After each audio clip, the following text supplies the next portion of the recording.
All right, so I'm going to give a quick lesson on types of numbers and the whole set of real numbers.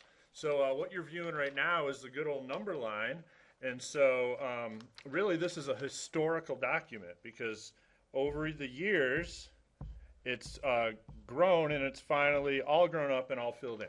So our caveman ancestors came up with what they called the natural numbers or counting numbers, and that's 1, 2, 3, 4, etc. Okay, and then someone decided, well, what if there's nothing? And they said, show me nothing, and then you get into philosophical debates about the nature of nothingness and all that. But they figured, hey, we can at least have a number 0. So they had a number 0, and now this is what we call the whole numbers. Okay, and then someone realized, well, what if you have like 2 minus 6? And they're like, well, that's impossible. You get -4. And you cannot show what -4 looks like, but it does make sense in terms of numbers. So then they decide to have all of these numbers. And now this is what we call the integers.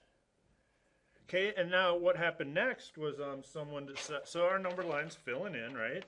And they said, well, what about in between? Like if you do 2 divided by 3, then right here you got 2/3, right?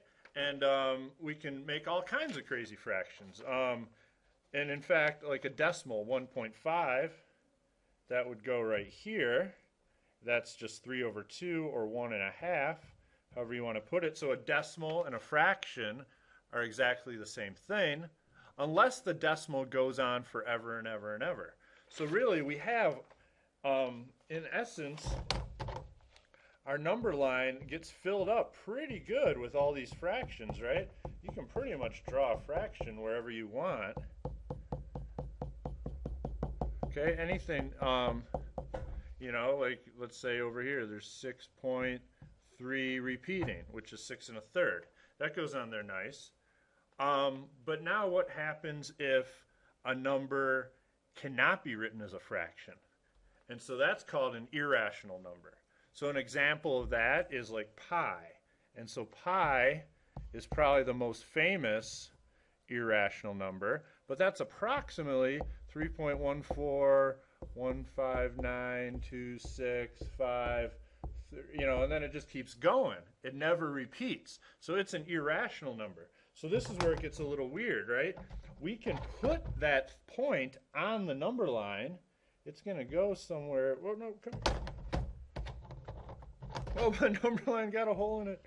There's a vortex in the universe. Okay. Now we're okay. So that 3.141592653 pi can be put on the number line. It's just if you kept zooming in, you would never really be able to see exactly where it is.